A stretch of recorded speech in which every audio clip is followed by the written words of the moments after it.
성도 여러분 안녕하세요. 앤드류스 한인교회를 섬기고 있는 서상규입니다. 오늘도 이 안식일 저녁 말씀의 시간에 오신 여러분들을 환영합니다. 여러분, 우리가 뉴스를 보면 뇌물을 주고받다 발각된 사건들을 심심치 않게 볼 수 있습니다. 사과를 선물 받았는데 사과 상자 안에는 돈이 가득하죠. 명절 떡값으로 줬다고 하는데 무슨 떡을 10,000,000원어치나 먹는지 모르겠습니다. 동서고금을 막론하고 뇌물은 언제 어디서나 존재했는데요. 그렇다면 조선의 임금들도 뇌물을 받았을까요? 조선은 뇌물 천하였다라는 책이 있습니다. 이 책에 보면 조선시대 뇌물의 세태와 뇌물에 얽힌 조선의 정치사회 모습을 볼 수 있습니다. 이 책에 보면 분경이라는 단어가 있습니다. 분추경리의 줄임말로 분주히 권세가를 쫓아다니며 이익을 다툰다라는 그런 뜻을 가지고 있어요. 한마디로 말해서 출세를 위해 권세 있는 집에 쉴 새 없이 들락거린다는 말이죠. 그래서 조선시대에 이 분경을 막기 위한 노력들이 있었습니다. 현대의 김영란법과 같은 것으로 뇌물과 인사청탁을 왕의 교지를 통해 하지 못하도록 한 것입니다. 특히 세종대왕은 뇌물을 준 자와 받은 자 모두를 처벌하고자 하였습니다. 그러자 신하들이 극렬하게 반대를 했는데요. 그 중에 영의정이었던 유정현이라는 사람은 이렇게 말했습니다. 나 같은 늙은이가 음식 좀 받는 게 뭐가 나쁘냐. 사실 조선 초기에는 화폐가 아직 활발하게 유통되지 않았기 때문에 대부분의 뇌물이 음식이었다고 합니다. 이건 약과다라는 표현 아시죠?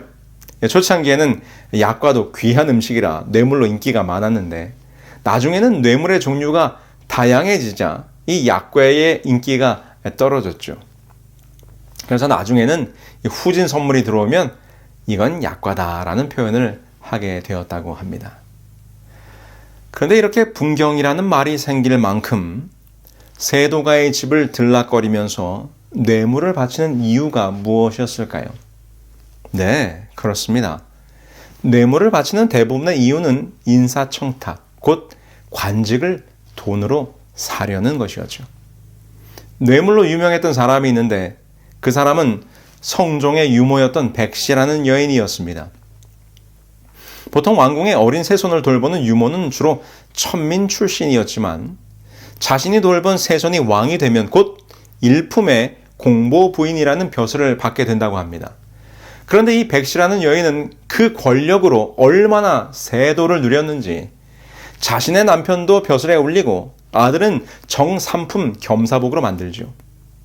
백씨 부인의 본가 앞에는 그녀에게 뇌물을 바쳐 벼슬자리 하나 얻어보려는 사람들로 문전성시를 이루었다고 합니다.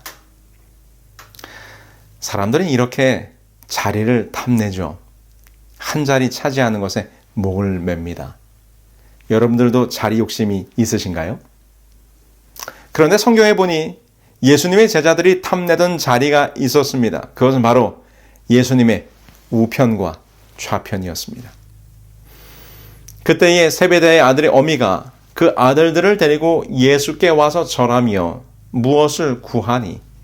예수께서 가라사대 무엇을 원하느뇨? 가로되 이 나의 두 아들들을 주의 나라에서 하나는 주의 우편에 하나는 주의 좌편에 앉게 명하소서. 세베대의 아들의 어미가 나옵니다. 세베대의 아들은 예수님의 12제자 중에 야고보와 요한을 말하는 것입니다. 그런데 그녀가 지금 예수님께 무언가 청탁을 하고 있어요. 당신의 나라가 세워질 때 하나는 당신 보좌 우편에 또 다른 하나는 당신 보좌 좌편에 앉게 하소서. 지금 대단한 인사청탁을 하고 있는 것입니다.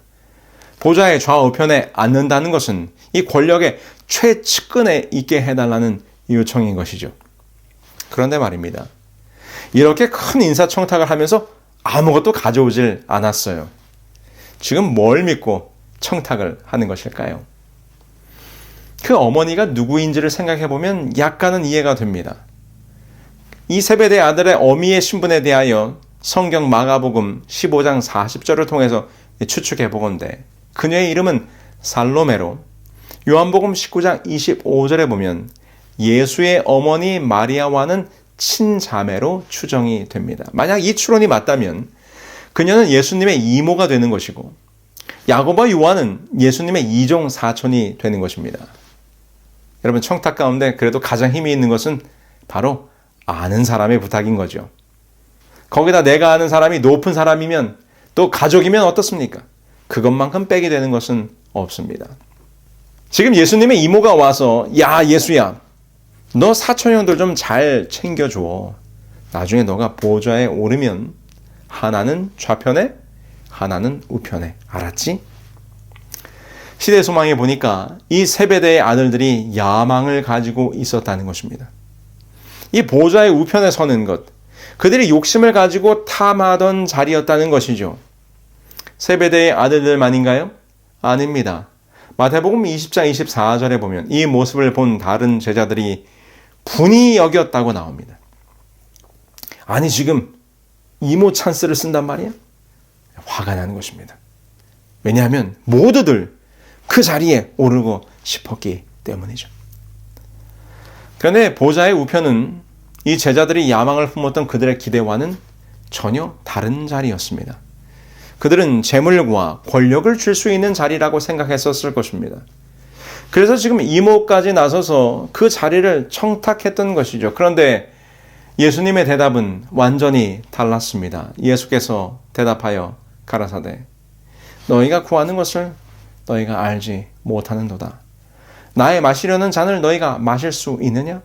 저희가 말하되 할 수 있나이다. 가라사대 너희가 과연 내 잔을 마시려니와 뇌 좌우편에 앉는 것은 나의 줄 것이 아니라 내 아버지께서 누구를 위하여 예비하셨든지 그들이 얻을 것이니라. 일단 첫 번째로 그 자리는 예수님이 줄 수 있는 자리가 아니었습니다. 하늘 아버지께서 허락하시는 자리라는 것이죠. 하늘 보좌의 우편에 앉을 자를 임명하는 임명의 권한이 예수님께 없다는 말입니다. 두 번째는 그 자리에 오를 사람은 오히려 겸손하고 섬기는 자, 낮아지는 사람이 되어야 한다고 말씀하십니다. 너희 중에는 그렇지 아니하니 너희 중에 누구든지 크고자 하는 자는 너희를 섬기는 자가 되고 너희 중에 누구든지 으뜸이 되고자 하는 자는 너희 종이 되어야 하리라. 세 번째, 결정적으로 그들의 기대와 달랐던 것은 그 자리는 세속적 재물과 명예의 자리가 아니라 고난의 자리라는 것입니다. 얘들아, 너희가 원하는 보좌의 우편, 그 자리에 가려면 어떻게 해야 하는지 아느냐?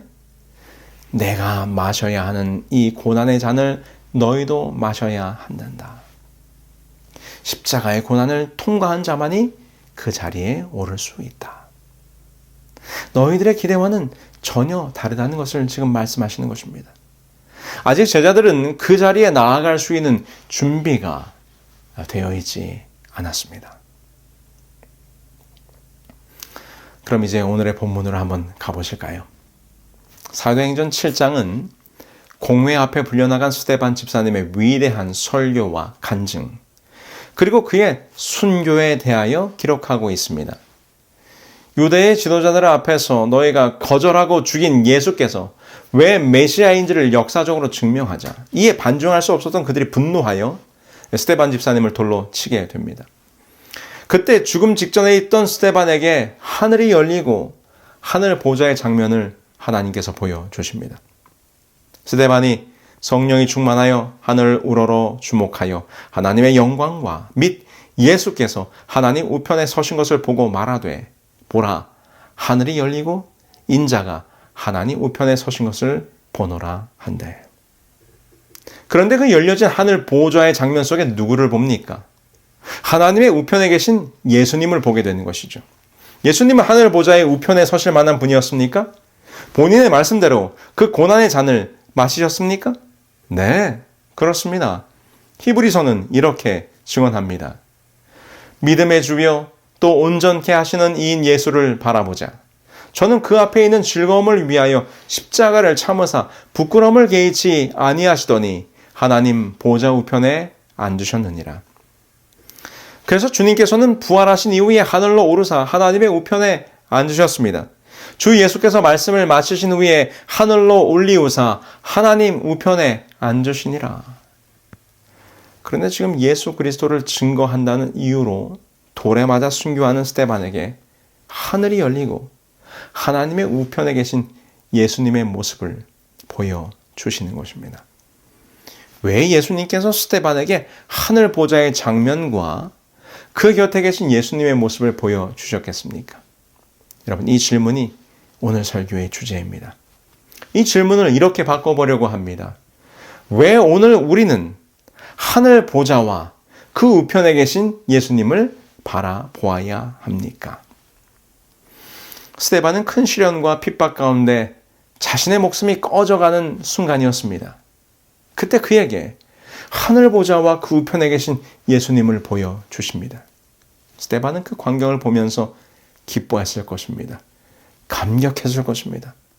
내가 비록 지금 예수님으로 인하여 거절당하고 모함을 당하고 심지어 돌이 날아들어 내 목숨이 꺼져가지만, 그러나 그 모든 고난의 잔을 마시고 나를 위하여 십자가에 달리신 예수님께서 그 영광의 자리에 하나님의 우편에 계시는 모습을 볼 때 그의 마음에 얼마나 큰 위로와 격려와 감동이 있었겠습니까? 보아라, 십자가에 죽으사 부활 승천하신 예수님께서 저 하늘 보좌의 자리에 그 우편에 계신다. 그는 하늘 보좌를 바라보며 큰 용기를 얻었을 것입니다.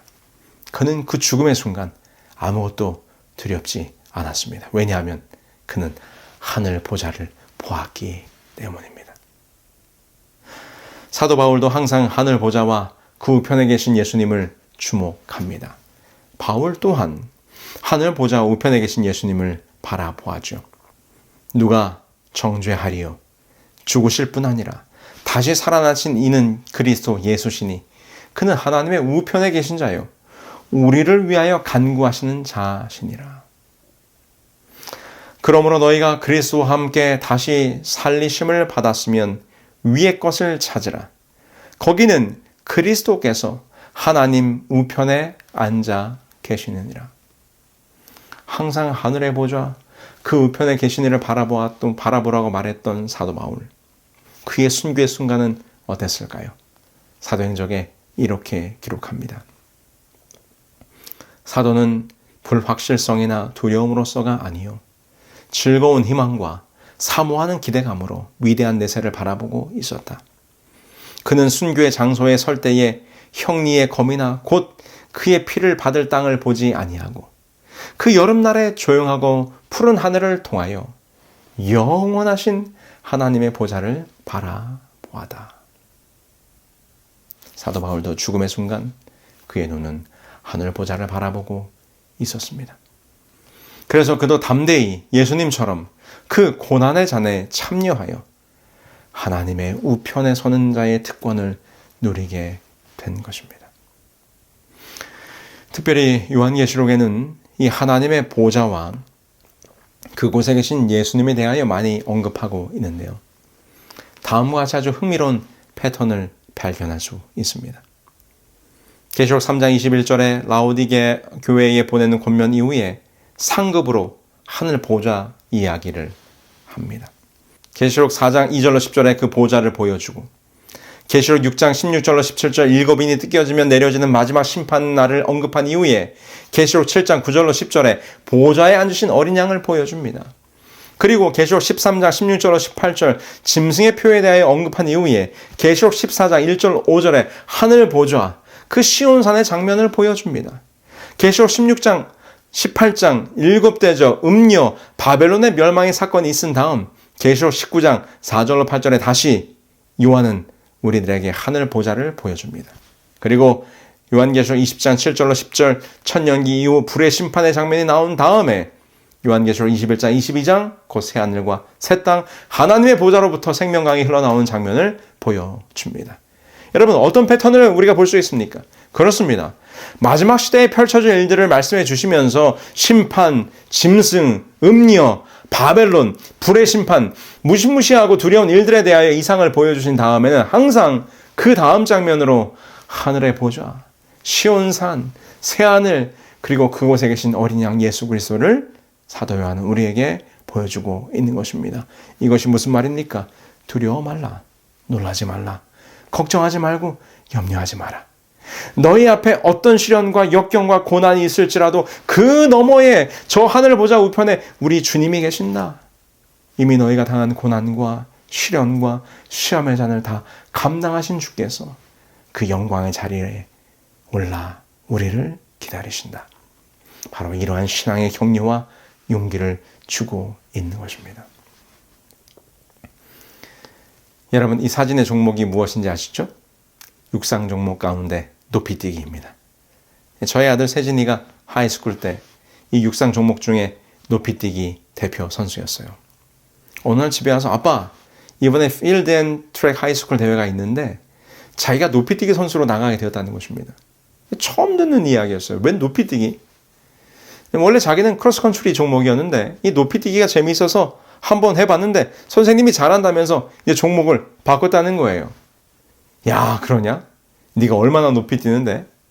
예, 자기 최고 기록이 5 feet 11 inch, 5'11이라고 하는 것입니다. 아, 꽤 높아요. 지금도 저희 세진이가 졸업한 글렌브룩 노스 하이스쿨에 가면은 이 기록이 탑 10 기록 안에 들어있어요. 자, 근데 언제가 대회냐고 하니까 언제라고 이야기를 해요. 그런데 하는 말이 아빠, 절대 보러 오지 마.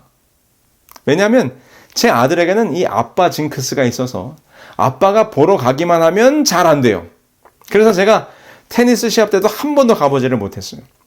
그런데 이 높이뛰기는 너무너무 궁금한 것입니다. 이 높이뛰기를 하는 것이 말이에요. 얼마나 궁금한지. 그래서 아빠 절대 오지 마 하는 아들의 신신당부를 무시하고 시합 당일날 학교에 갔습니다. 400m 트랙에 있는 큰 학교 실내 체육관에 각 학교에서는 아이들이 바글바글 합니다. 트랙에서는 달리기 시합을 하는 학생들, 멀리뛰기 하는 아이들, 저마다 학교 유니폼을 입고 열심히 뛰고 달리는 학생들이 그 체육관 안에 가득했습니다. 저는 이제 몰래 아들을 찾는 것입니다. 아들이 어디 있나. 그런데 보니까 저기에 이 하이점프가 보이는 것입니다. 조심스럽게 다가갑니다. 바로 옆에까지는 가지를 못하고 학생들이 달리기를 하고 있는 트랙 너머에서 살짝 숨어서 바라보는 거죠. 가보니까 한창 남학생들의 이 하이점프가 진행이 되고 있었어요. 저는 이제 아들의 차례가 오기를 숨죽이고 보고 있는 거죠. 그런데 잠시 후에 제 아들이 나타났어요. 높이가 5 feet에서 시작합니다. 저만치에서 숨고르기를 하더니 성큼성큼 뛰어와서는 여러분 배면 뛰기라고 하죠? 팔을 딱 뻗고 몸을 틀어서 장대를 탁 넘는 것입니다. 아, 얼마나 멋지던지. 여러분 이제 높이가 올라갑니다. 5'1", 5'2", 5'3", 5'4". 그런데요, 제가 가만히 있으려고 해도 저도 모르게 온몸에 힘이 주어집니다. 세진이가 달려오는 스텝에 맞춰 저도 리듬을 타요. 그러다가 마지막 도약을 하는 순간에는 저도 모르게 다리에 힘이 빡 들어가는 것입니다. 그리고는 이제 자신의 최고 기록인 5'11까지 왔어요. 자, 제가 기대를 합니다. 1차 시기. 하나, 둘, 셋. 아, 엉덩이가 살짝 닿더니 이 가로막대가 탁 떨어지는 것입니다. 본인도 아쉬운지 표정이 좋지 않아요. 2차 시기. 하나, 둘, 셋. 저도 덩달아 다리에 힘이 들어가고 양손 주먹에 힘이 불끈 들어갑니다. 아, 그러나 실패. 이제 마지막 3차 시기. 이번에는 성공했으면 간절한 마음으로 바라보는 것이요. 멋있게 가볍게 훌쩍 뛰어넘었으면 간절한 마음으로 바라봅니다. 하나, 둘, 셋. 아쉽게 실패. 당일 최고 기록은 5'7". 본인의 최고 기록에도 못 미쳤어요. 얼마나 아쉬운지, 얼마나 안타까운지. 아들이 성공하기를 바라면서 내가 마치 높이뛰기를 하는 것처럼 제가 마음을 졸여서 썼던 기억이 있습니다. 그런데 그날 저녁에 아들이 들어오자마자 투덜댑니다.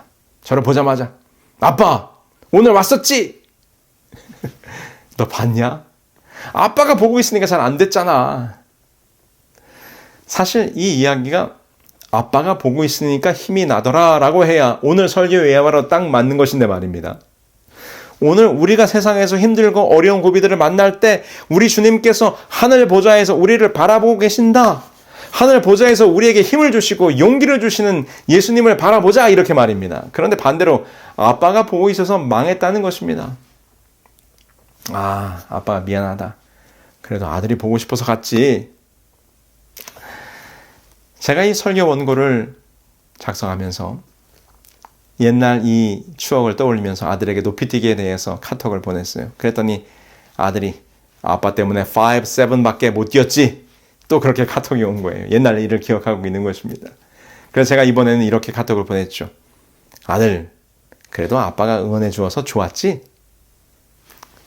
그렇게 카톡을 보내놓고는 조마조마 답을 기다립니다. 한참 뒤에 답이 왔어요. 크크크. 그땐 싫었는데 지금은 좋지. 행복합니다. 아빠가 아들을 바라보고 있다는 것, 아빠가 아들을 응원하고 있다는 것, 지금은 그것이 너무 좋다는 것입니다. 행복했어요. 여러분, 왜 스테반에게 하늘의 보좌를 보여주셨을까요? 왜 오늘 우리는 스테반처럼 하늘의 보좌를 바라보며 살아야 하겠습니까? 하늘 보좌를 바라보면 오늘 이 땅에서의 삶의 고난과 역경과 시험들을 두려워하지 않게 됩니다. 나의 삶을 무겁게 하는 나의 십자가가 너무 힘들다고 생각될 때 여러분들의 눈을 들어 하늘 보좌와 그 우편에 계신 예수님을 바라보시게 되기를 바랍니다. 이미 우리를 위해 그 모든 고난의 잔을 마시고 그 자리에 계신 주님께서 우리를 격려하고 계십니다. 우리를 위로하십니다. 그리고 우리를 기다리고 계십니다. 세베대의 아들들 야고보와 요한의 어머니가 예수님께 당신의 좌우편에 앉게 해달라고 할 때 그 좌우편의 자리가 단수가 아니에요. 좌편들, 우편들입니다.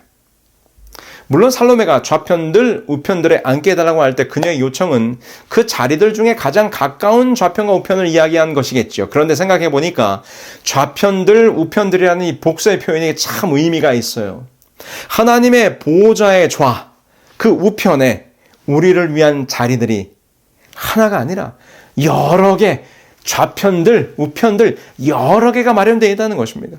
많은 사람들이 그 보좌의 좌우편에 서게 될 거예요. 요한은 그 장면을 보면서 말하기를 14만 4천이 서 있는 것으로 보았죠.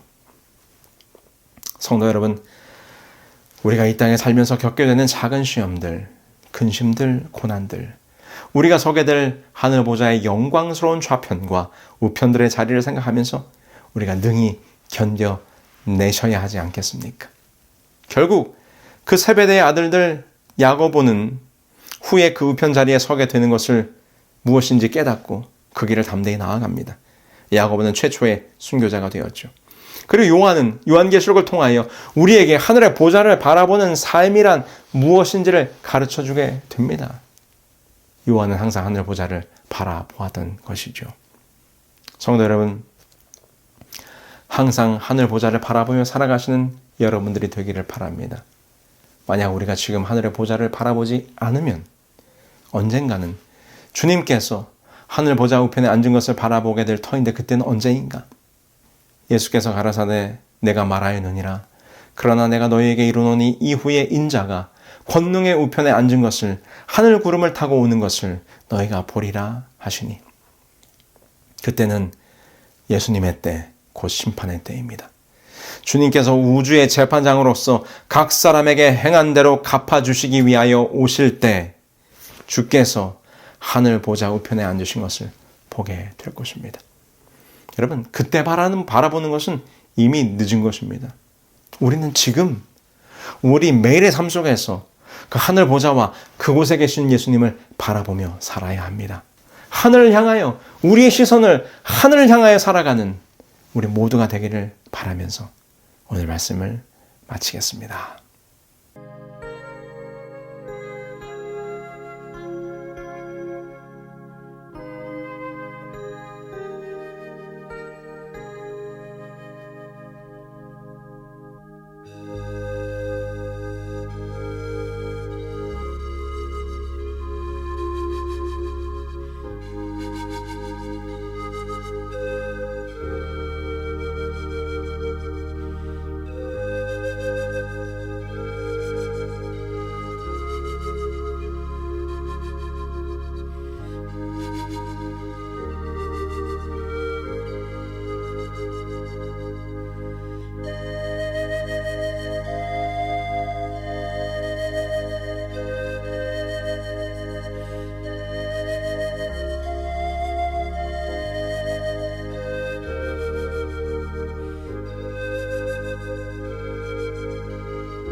하늘에 계신 저희들의 아버지 하나님,